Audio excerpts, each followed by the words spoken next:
kolela pona ekolote toleli pe mingi oyo ekomi ntango ya kotelema kolata kanda esantu moto itisa moto yaya ezikisa misala ya satana na mboka. Bonjour maman. Bonjour. Si vous voulez vous présenter, nous dire la raison pour laquelle vous êtes aujourd'hui, la journée d'aujourd'hui. Bonjour, je suis Séverine Chemini Mboui, alias Fifi pour les intimes. Je suis la présidente de la Convention des Congolais de l'étranger. J'habite en Suisse, je suis enseignante de profession. Nous nous sommes déplacés ici pour rencontrer les Congolais. C'est une journée qui est intitulée Journée de partage avec les pasteurs et les prêtres d'origine congolaise. Et si nous sommes là, c'est pour rencontrer nos frères et parler de l'intégration qui est notre objectif de la Convention. Voilà. Alors, je n'ai pas encore fini. Oui. À tout à l'heure, je vous reviens. Ok. Pendant que je vais voir les autres. Merci. Les autres en prient. Bonjour. À tout à l'heure. Frère Alain, d'ailleurs, vous n'avez pas besoin de vous présenter parce que le monde vous connaît. Et alors, mais si vous voulez vous présenter encore une fois pour les gens qui ne vous connaissent pas et vous nous dire la raison pour laquelle vous êtes aujourd'hui. Ok, merci. Bonjour à tout le monde. Je m'appelle Alain Moutoumossi. Nous sommes ici à Cologne. On a organisé un colloque qui réunit aujourd'hui la diaspora et puis le pasteur ainsi que le prêtre congolais ici en Allemagne. Donc nous sommes à Cologne, c'est l'église La Grâce du pasteur Guilain qui nous a accordé la grâce et puis l'espace pour nous réunir aujourd'hui. Merci bien. Je n'ai pas encore fini, je vous reviens tout à l'heure. Ok, merci. Merci. Toute petite prière pour commencer. Le pasteur qui nous reçoit.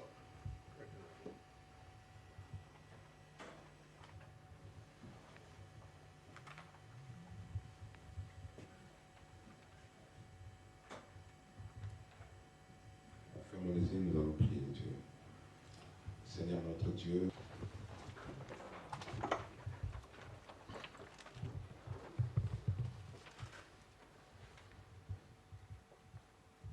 merci beaucoup, mais restez debout.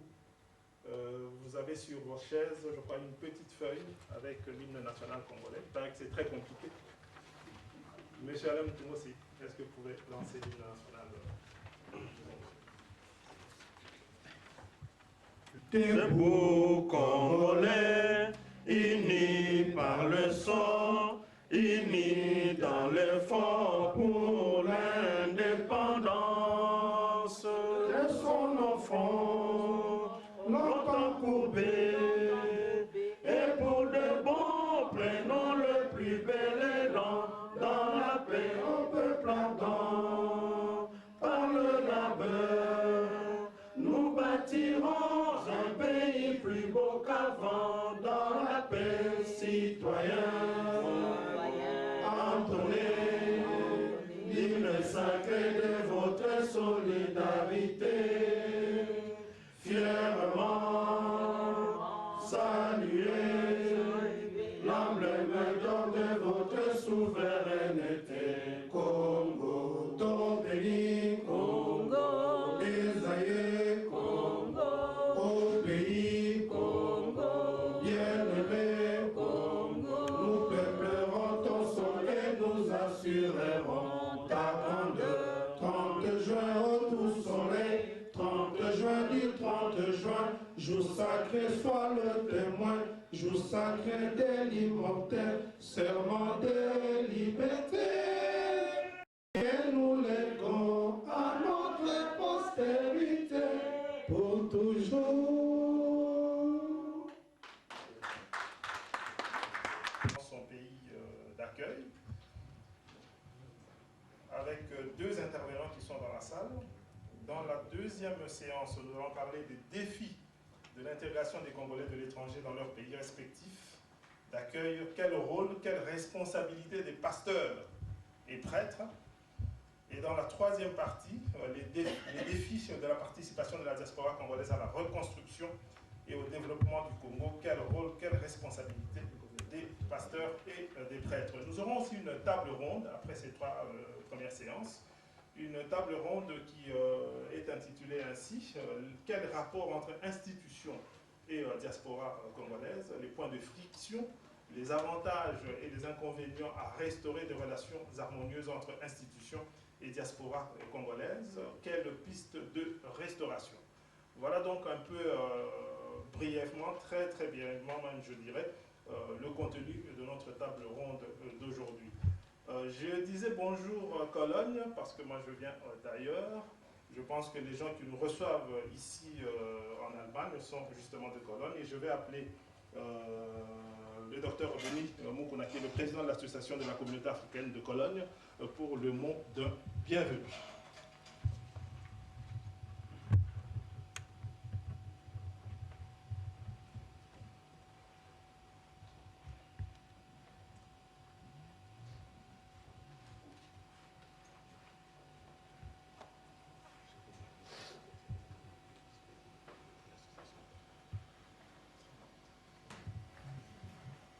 So, mes chers dames et messieurs, chers compatriotes, chers amis du Congo, moi je vais parler court, mais je vais demander au vice-président de présenter aussi l'association d'une façon courte aussi. Au nom de la diaspora congolaise d'Allemagne et au nom de notre association, AGK, qu'on va présenter bientôt, et à mon nom personnel, je tiens à vous saluer vous tous, et surtout ceux-là qui sont venus de loin. Je suis vraiment ému de voir dans la salle, la plupart qui sont là sont des gens qui sont venus de tout pays presque. La Belgique, la France, la Suisse et l'Autriche. Vraiment, je suis tellement ému et je vous remercie. J'étais ici à saluer et remercier personnellement Mme Séverine Tchimin-Mbouyi, présidente de la Convention des Congolais de l'étranger, et son équipe, pour l'engagement patriotique qui nous a encouragés d'organiser ce colloque à Cologne, en Allemagne fédérale, comme moteur de l'économie européenne. Parce qu'on ne peut pas faire n'importe quelle politique ici en Europe sans l'Allemagne. Je salue aussi nos amis africains, surtout de notre association, qui sont là, qui nous soutiennent. Et les amis allemands viendront. Et j'ai fait la politique de bon voisinage. Je leur ai dit d'être ici à 14h. Parce que je savais qu'avant 14h, la salle sera presque vide. Mais je leur ai dit de venir, ils seront là, ils vont venir. Même le bourgmestre de la ville ici viendra aussi, à moins qu'il soit malade. Je remercie aussi notre pasteur de notre église ici, qui nous soutient aussi dans les prières, qui nous donne même ses locales. Et nous avons même un bureau dans ces locales ici. Et on nous travaille ensemble. Parce que lui, il comprend les choses autrement. Il dit que si le plan pastoral, il est fort, il est pasteur, mais si le plan social, il veut être soutenu. Par qui? Par nous. Et je remercie également tous ceux qui nous ont soutenus dans l'organisation de cette manifestation. Ce n'était pas facile. Et il y a des gens qui se sont autoproclamés comme organisateurs et ils ont fait le travail vraiment impeccable. Et je remercie surtout notre frère Alain Moutoumossi, le combattant résistant. Il est là. Je suis vraiment surpris parce que quand je lui ai dit ça, il m'a dit, président, écoutez, je vais faire le nécessaire. Là, par exemple, avec la présidente Boy pour dire, c'est ça ma contribution. Mais il y avait ceux-là même qui me demandaient de l'argent, en croyant que c'est Kabila qui a financé, c'est Kakour qui a financé, c'est Kabila qui a financé, d'où vient cet argent. Et lui-même, il était celui pour lui. Il n'avait pas l'argent pour faire des photocopies. Il a dit, c'est pas vrai. D'où viennent tous ces rumeurs-là? Ce colloque est pour nous un premier forum d'échange d'idées avec les hommes dédiés. Et ce colloque a pour thème crucial, on a déjà cité, ce n'est pas un colloque qui est purement politique. Moi, je dirais sociopolitique. Et nos frères qui viendront après, vous allez voir, ils vont agir d'une façon politique. Mais on va chercher à les gérer. Ils viendront. Donc, sur ce, je vous remercie vous tous et je passe la parole à notre vice-président. Il présente un peu l'association pour savoir qu'est-ce que nous faisons et qu'est-ce que nous sommes à côté de la CIE. Parce que la CIE, c'est une autre association. La CIE, la Convention des Congolais de l'étranger. Et nous serons aussi membres si les choses vont marcher, vont bien marcher. Ok, je vous remercie.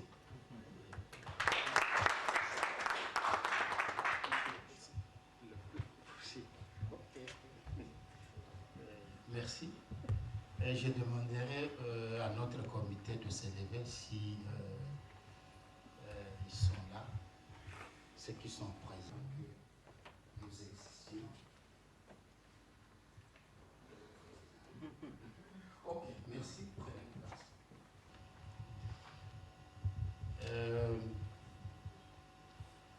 Merci beaucoup de nous avoir donné cette occasion de nous présenter. Il n'existe pas de société sans solidarité.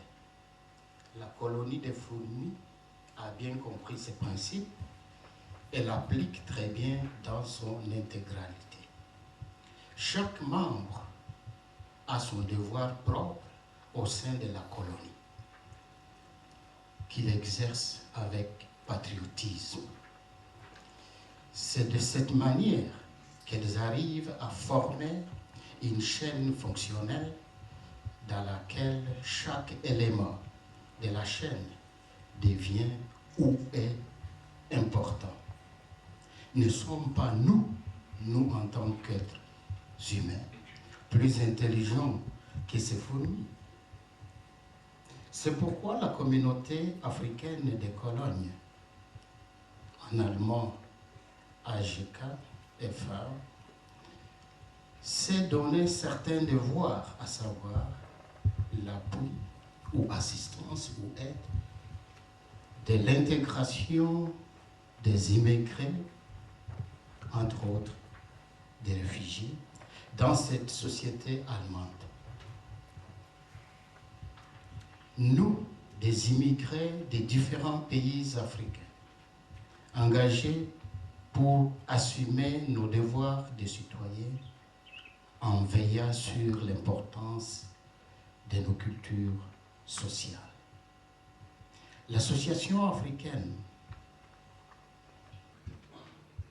Assistance aux devoirs à domicile pour les enfants et les jeunes, en coopération avec la Confédération ou l'Agence de protection de l'enfant, c'était aussi à Bochum-Kelpen-Horen, cours et encadrement des enfants à domicile, formation aux parents forts, enfants forts, ou bien tel parent, tel enfant.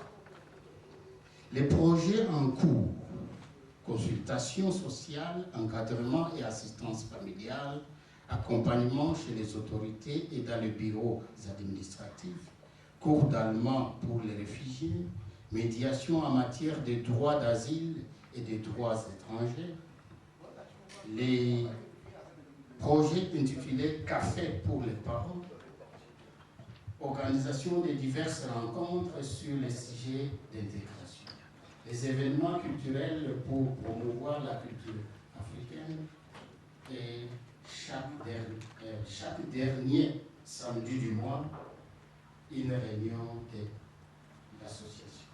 Tout ça sont des travaux que nous faisons. Des citoyens actifs et non pas présents, mais passifs. La maîtrise de la langue du pays d'accueil étant le canal incontournable pour arriver à une intégration parfaite, nous demandons à nos compatriotes africains vivant ici en Allemagne d'apprendre cette langue. Notre association se déclare être toujours à votre disposition dans la création, l'orientation et la réalisation de l'intégration des immigrés et réfugiés. Je vous remercie.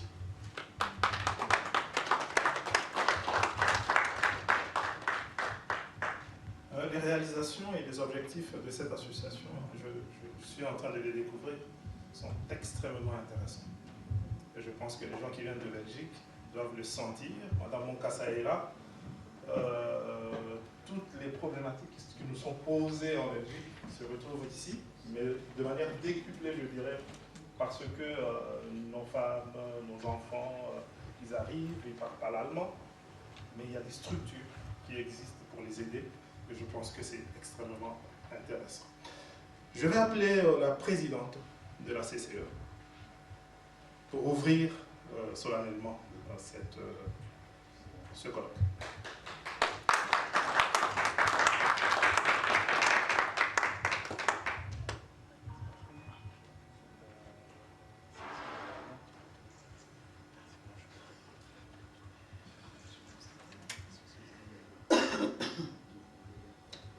Merci, monsieur le maître des cérémonies, de m'avoir donné la parole.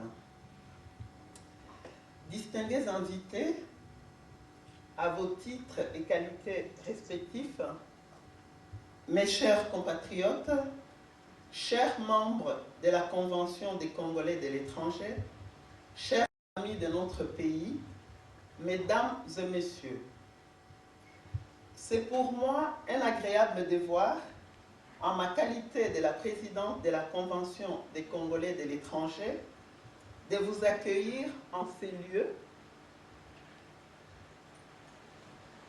en commençant, ça se passe bien là dehors, heureusement que nous sommes dedans, en commençant par vous remercier tous et toutes d'être venus rehausser de votre présence physique notre invitation consistant à passer quelques moments d'échange autour des ministres de culte de notre communauté congolaise. Merci de vous être soustrait aujourd'hui à toutes vos autres occupations pour consacrer votre temps précieux à une rencontre citoyenne visant l'intérêt général. Si vous avez jugé un seul instant cette invitation non digne d'intérêt pour vous, vous ne seriez certes pas là maintenant. D'où toute ma reconnaissance à votre égard. Depuis qu'elle a été portée sous les fonds baptismaux en 2014, la Convention des Congolais de l'étranger, mouvement d'action citoyen, ne ménage aucun effort pour multiplier les occasions d'aller à la rencontre des Congolais afin de les rassembler autour de quelques objectifs de citoyenneté précis définis par nos statuts dans le cadre de notre appartenance à la société civile. Deux de ces objectifs résument à eux tout seuls tous les autres. La construction d'une solidarité entre nous pour répondre aux défis de cohésion de notre communauté diasporique et de l'intégration dans nos pays d'accueil, dans nos pays de résidence respectifs d'une part, et la construction d'une solidarité avec le Congo pour sa reconstruction commune d'autre part. Puisque pour rencontrer les Congolais, il faut aller partout où ils vivent et dans tous les lieux où l'on peut trouver, il nous reste et vite apparu important dès le départ de le faire par l'approche des corps de métiers qui demeurent des incontournables espaces de socialisation, de rassemblement, des puissants catalyseurs d'intégration par l'élan des solidarités qu'ils peuvent susciter. C'est aujourd'hui le jour de la rencontre avec nos ministres de culte. Pourquoi avons-nous fait ce choix, nous demanderiez-vous?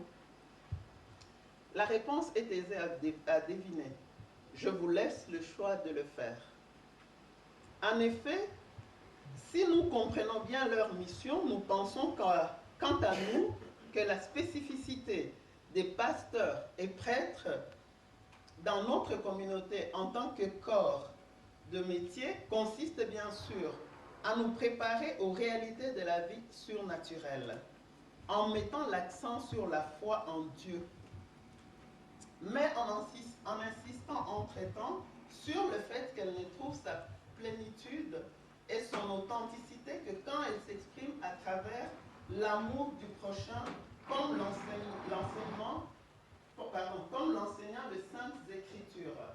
Je vous envoie donc Matthieu, chapitre 22, versets 36 à 40, Jean, chapitre 13, 34 à 35, et 15, de 12 à 17.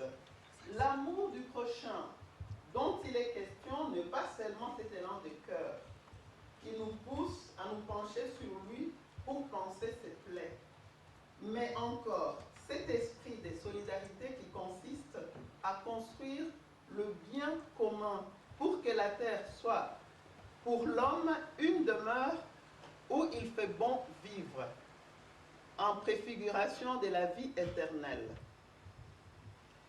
Le christianisme, sans ce rapport, est donc un humanisme.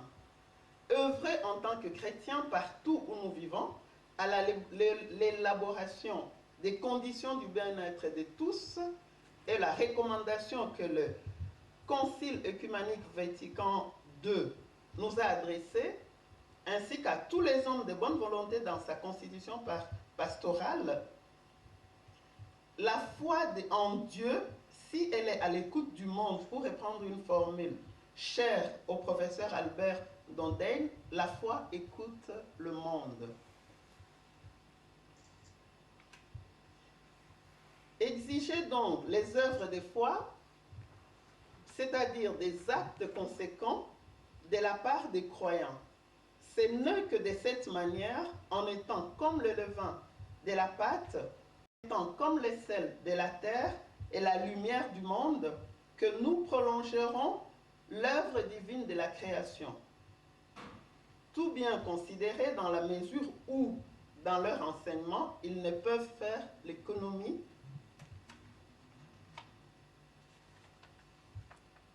d'une théologie des réalités terrestres. Alors, je vais reprendre encore une autre formule du professeur Gustave Thiel. Il incombe aux pasteurs et prêtres la mission de nous accompagner dans notre quête existentielle des solutions d'une vie meilleure en privilégiant le principe et les valeurs du vivre ensemble. Nous pensons donc que le message du ministre des cultes mérite d'être entendu puisqu'il se place au cœur même des valeurs morales et sociales à cultiver dans notre société pour une meilleure cohésion communautaire, intégration, développement et un champ sémantique large et parfois polémique. Il n'en reste pas moins qu'il constitue des processus qui font avant tout hautement appel à notre conscience, sens de l'intérêt général. Le défaitisme généralisé, l'esprit de corruption et surtout la naïveté qui consiste généralement à croire que le Congo, puisqu'il est qualifié de scandale géologique, est un pays trop riche pour qu'il se trouve vite propulsé au devant de beaucoup d'autres nations minées de rien. Quel que soit le moment où il se réveillera, l'on aura beau tourner le problème dans tous les sens, l'on ne peut s'empêcher de constater curieusement que les difficultés de notre communauté, tout comme celles de notre pays, qui paraissent insurmontables, incomparables, trouvent leur source dans la crise morale de l'homme congolais lui-même. Les dysfonctionnements de notre société que nous déplorons dans la corruption est l'une des plus visibles illustrations. Résulte de la place toujours plus grande qui occupe les antivaleurs. Nous observons actuellement, par exemple, que notre pays peine beaucoup à opérer la transition d'une simple démocratie formelle, inscrite dans les textes des lois fondamentales, vers une démocratie réelle, fonctionnelle, vécue comme telle dans le fait au quotidien par les citoyens. La désormais très probable non-tenue des élections cette année dans notre pays, alors qu'elles sont constitutionnellement prévues, ne peut s'expliquer que par la mauvaise foi des acteurs politiques, persistance des uns des autres, toujours autour des questions électorales, ne cesse de rendre la situation encore explosive. L'expression indéniable d'une classe politique médiocre, corrompue et irresponsable. Jusqu'à maintenant, on a réussi à maintenir le couvercle de réflexion et de partage dans l'espoir qu'ils seront fructueux et que leur bénéfice nous édifiera. Que Dieu bénisse notre communauté et notre pays.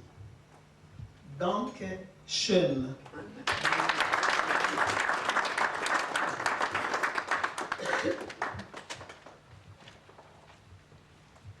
Le diagnostic de la présidente est très parlant sur la situation de notre pays. L'interface entre les ministres de Dieu, les associations qui sont agissantes sur le terrain, les politiques, c'est assez, comment dirais-je, nouveau comme manière de voir les choses. Mais en tout cas, la question morale est une question importante. Est-ce que les pasteurs, les prêtres peuvent contribuer à l'élévation de cette question, comment dirais-je, de la responsabilité morale, en fait, de notre communauté? On espère bien, et ce colloque essaye quand même de réfléchir sur cette question-là. Nous allons donc démarrer avec la première séance. D'abord avec la modératrice, si elle peut prendre place. La rapporteure, si elle est là, si elle peut également prendre place.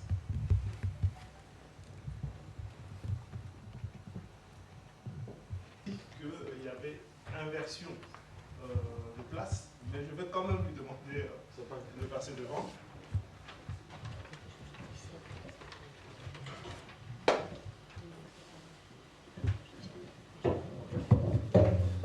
Est-ce qu'il y a des besoins de traduction en allemand? Parce que la plupart des intervenants vont le faire en français, mais s'il y a des personnes qui ne comprennent pas le français, on va traduire en allemand parce qu'il y a une traductrice qui peut faire ce travail. Mais s'il n'y a pas ce besoin, on ne va pas le faire. Dans tous les cas, la traductrice est là. Si ce besoin se fait sentir, on va traduire. J'ai l'impression que, voilà. Werden Sie alles verstehen? Französisch verstehe ich leider nicht so wirklich. Aber wird mir ein bisschen übersetzen. Ein bisschen. Nicht ein bisschen, sondern korrekt. Ja, sein Englisch ist nur leider auch etwas schlecht. Also, Est-ce qu'on peut me dire ce qu'il y a? Ja, nur sein Englisch ist auch etwas schlecht, das heißt, er spricht ja kein Deutsch. Ok.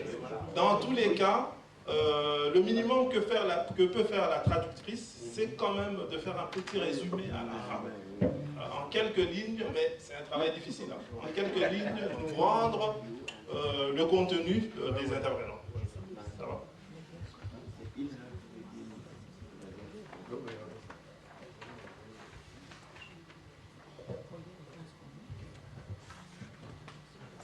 À chacun, chacune. Nous allons passer la parole à Madame Bod Okitembo. Nous la présentons comme suit. Elle est détentrice du diplôme de docteur en lettres modernes de l'Université des sciences humaines de Strasbourg. Elle détient aussi le DES pratique sociale de l'insertion de l'université, MA-Bloc, exerce comme professeur de lettres au collège et lycée en Alsace, comme intervenante de religion et comme bergère de communauté. Elle est la présidente de l'association APJ, issue de ce mouvement de rassemblement. Elle s'occupe également de l'insertion sociale et de l'accompagnement des adultes en difficulté de logement. Chère madame, vous avez la parole. Merci beaucoup. Alors, je salue les participants à ce colloque qui nous a fait honneur de nous inviter pour que nous puissions nous retrouver entre nous. C'est vraiment une grande joie ce que nous puissions, nous les femmes, les hommes des cultes, les ministres des cultes, et j'ai aimé l'expression de Maman Présidente, les ministres des cultes, nous sommes ensemble pour débattre de ce qui nous concerne, l'intégration, les facteurs, les modalités d'intégration. Moi, je vais dire d'abord quelque chose. J'ai béni Dieu. J'ai béni Dieu. Je rends grâce à Dieu pour cette initiative qu'il a accordée à certaines personnes d'entre nous, les frères, les sœurs, ma présidente, c'est vrai. C'est une très très bonne initiative. Réfléchir aux facteurs et aux modalités d'intégration dans nos pays. Je suis venue par amour, c'est parce que je vous aime. Et je me suis sentie, avec tant d'amour, l'obligation finalement de venir. Je peux vous dire que jusqu'hier, je ne savais pas comment arriver à Cologne. Mon mari est sur Paris, il dit, mais comment tu vas aller à Cologne? Parce qu'il faut arriver, il y a des heures et tout, et tout, et tout. On a cherché Internet et téléphoné à gauche, à droite. Il n'y avait pas moyen. Il n'y avait pas moyen. Mais j'ai cru. Je dis, Seigneur, c'est toi qui es l'organisateur de toutes choses. C'est toi qui donnes. Nous ne faisons rien sans toi. Tout vient de toi. Tu es la source. Si ça vient de toi, je ne me fais aucun souci. Il y a un moyen qui va être offert pour moi. Alors, c'est avec beaucoup de chance que j'apprendrai qu'il y a un train à 1h du matin. Et je suis allée à la gare à 1h du matin pour arriver ici à Cologne. Et je suis venue, je n'ai pas voulu déranger, appeler à gauche, à droite. Je suis venue jusqu'ici, jusque devant la porte. Je crois que la sœur est là et le frère qui m'ont trouvé. Je suis la première à être arrivée devant cette porte ici. C'est pour vous dire l'amour que j'ai porté en moi pour vous rencontrer, vous écouter et partager avec vous. Nous revenons maintenant à ce qui nous préoccupe encore ce matin, l'intégration. L'intégration, je vais vous dire que Maman Séverine ne m'a pas donné beaucoup de temps, mais nous allons esquisser rapidement ce que nous attendons par les concepts. L'intégration concerne les immigrés. Alors, dans sa note ici, c'est une note qui m'a éclairée. La note qui a été publiée parle d'abord de la diaspora juive. On parle de la diaspora à partir de juifs qui ont quitté la Palestine. Et on a étendu les concepts à nous tous aussi. Parce que nous avons quitté chez nous aussi. Nous avons quitté l'Afrique, nous avons quitté nos pays, et nous sommes ici, donc nous sommes aussi de la diaspora. Là, les concepts, nous l'acceptons.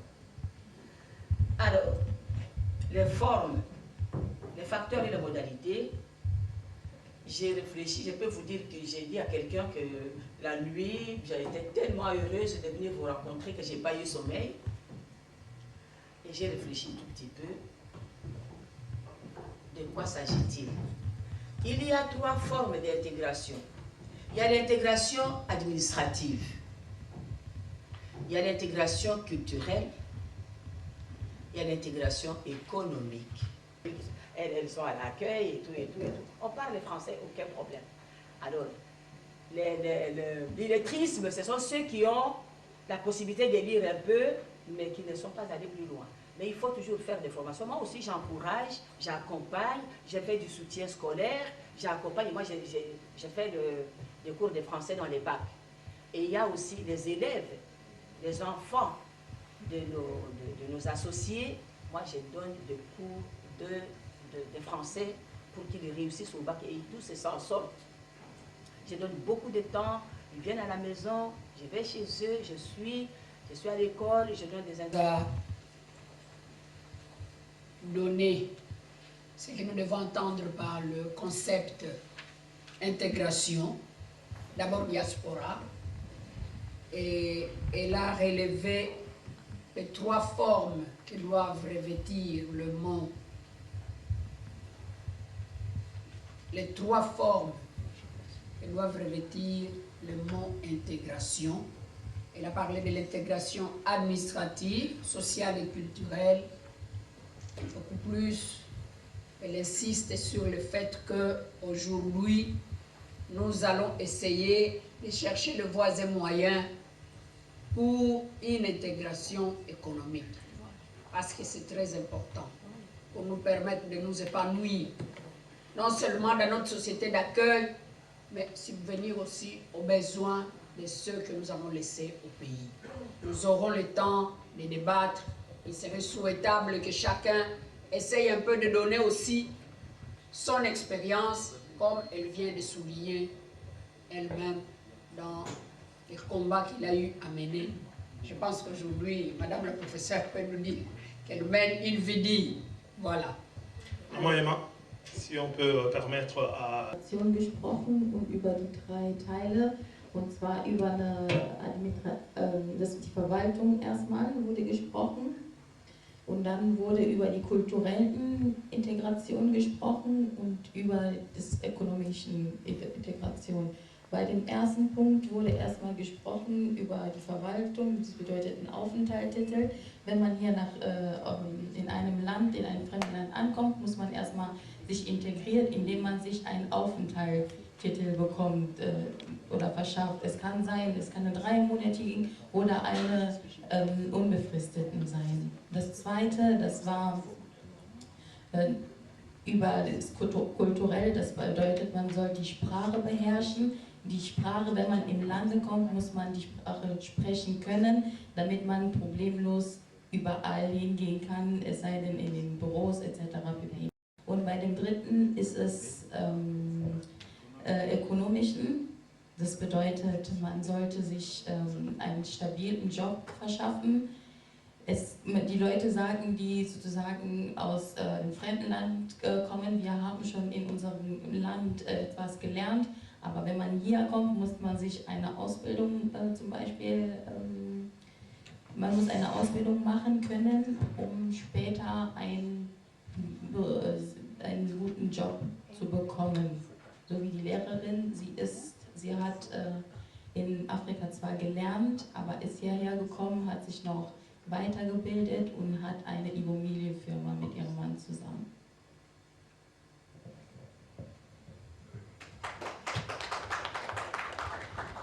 Maintenant, nous allons passer la parole au pasteur Moubiandambu Mawaka. Il est pasteur de l'église Mepe à... Je remercie le Seigneur pour cette opportunité qu'il m'a donnée.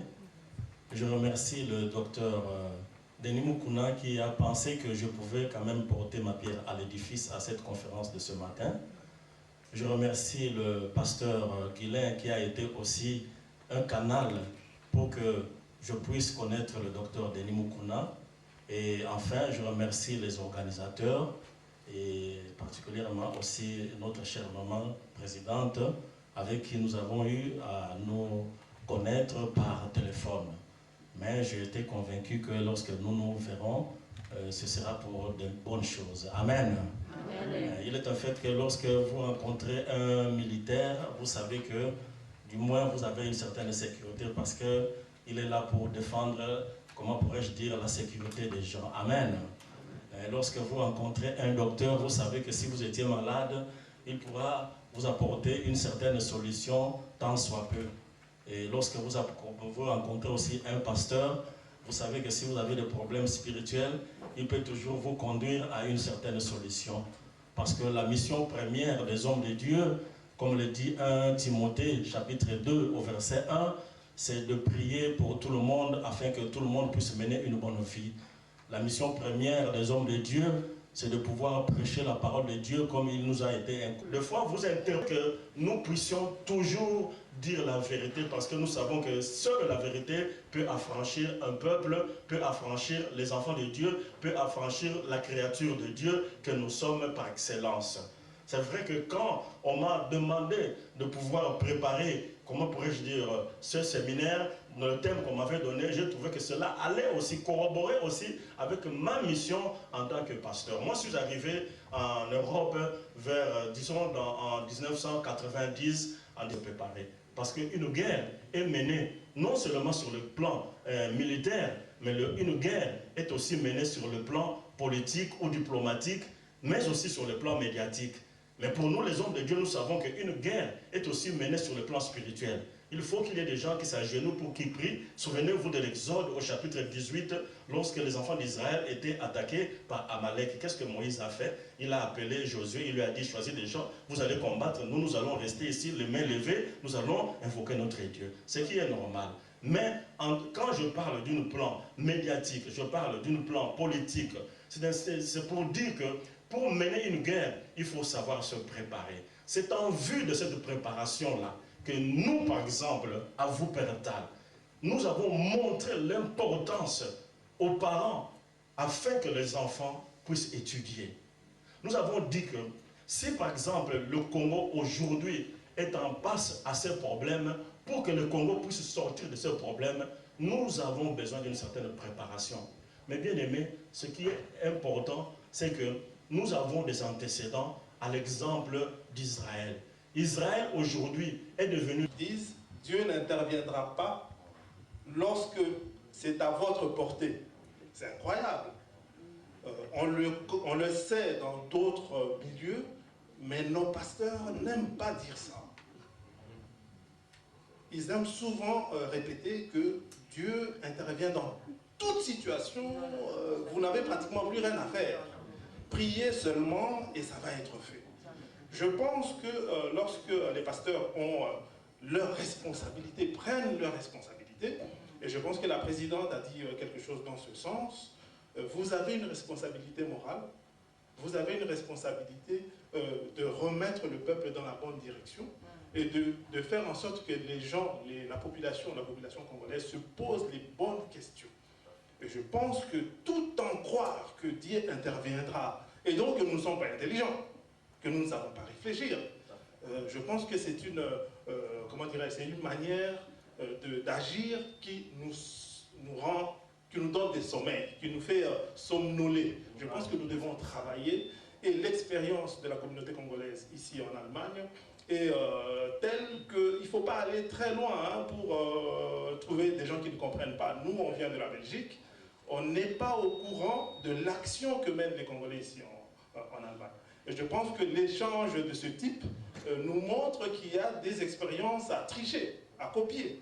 Et nous avons des hommes politiques ici qui regardent aussi, qui pourront, en tirer certaines leçons. Merci beaucoup, en tout cas, de cette expérience. Et cette interface entre les pasteurs qui se posent des bonnes questions, des associations qui agissent et la population, c'est quelque chose, en tout cas, qui peut apporter un plus à notre population. Ce n'est pas une question, hein, c'était une intervention. Merci. Je suis prêtre catholique, professeur chez nous au Congo.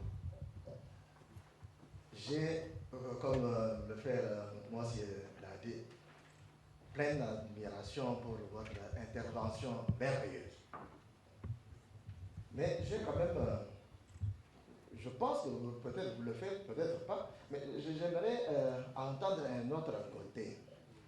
Ces Israéliens qui se sont intégrés dans la communauté où ils sont et qui passent dans toutes les instances. Ils ont un élément, peut-être vous avez souligné ailleurs, mais pas ici, un amour intense de leur propre peuple, comme condition de base, inaliénable, qui fait, alors ce que vous avez dit comme conséquence partout, on ne peut pas prendre une décision contre eux, parce qu'ils vont défendre. Cependant, en ce qui concerne le peuple noir, qu'il soit d'Afrique du Sud, qu'il soit du Brésil ou du Congo d'ailleurs, il y a une dimension qui a été utilisée très mal contre nous depuis l'esclavage des Noirs jusqu'à aujourd'hui en passant par la colonisation. Que nous ne sommes rien. Le peuple noir n'est pas un homme, n'est pas un être humain. On nous a inculqué ça. Nous ne sommes rien apparaît entre autres dans le mépris de nos traditions qui font que nous sommes ce que nous sommes. À vous entendre parler, c'est cet enthousiasme que vous avez, cet engagement auprès de votre population, de vos fidèles, ça ne vient pas de la Bible. Ça ne vous vient pas de l'Allemagne. Ça vous vient de vos racines profondes, de la solidarité qui a été évoquée. Pourquoi devons-nous alors mépriser ces traditions qui ont fait que nous sommes celles que nous sommes aujourd'hui au nom d'une certaine Bible? Qui a dit, où trouvez-vous dans la Bible le mépris de soi? Où trouvez-vous dans les Saintes Écritures l'invitation à renoncer à ses racines? Si ces racines sont quelque part en contradiction avec la foi dans le Dieu unique, ok. Mais pouvez-vous me trouver quelque part dans nos traditions des choses qui dénigrent le Dieu unique? C'est que les autres peuples, grecs, romains... Derrière ce que vous avez dit, et j'ai également écouté avec beaucoup d'attention la question que vous avez posée à nous, le public. Vous avez dit comment faudrait-il s'y prendre pour qu'on puisse également assurer l'intégration économique. Bien sûr, c'est une question qui demande qu'on y réfléchisse. Madame la Présidente est là, on assurera le suivi. La Présidente du comité de suivi est là aussi, et qui a pris note. Mais auparavant, moi je voudrais vous retourner la question. Parce que vous avez dit, vous êtes professeur, vous donnez des cours, et vous avez dit à votre mari, il faut qu'on cherche à travailler aussi sur le plan économique. Alors, donnez-nous d'abord, quand même, quelques leçons de vos expériences, parce que vous n'avez pas attendu, vous êtes intégré économiquement. Est-ce que vous pouvez nous donner quand même, je ne sais pas, quelques pistes de ce que vous avez fait vous-même pour que nous en tirions des leçons aussi? Ça, c'est très très vrai. Et je vous dis merci. Merci pour la question ou la remarque. Vous savez, il n'est pas toujours facile.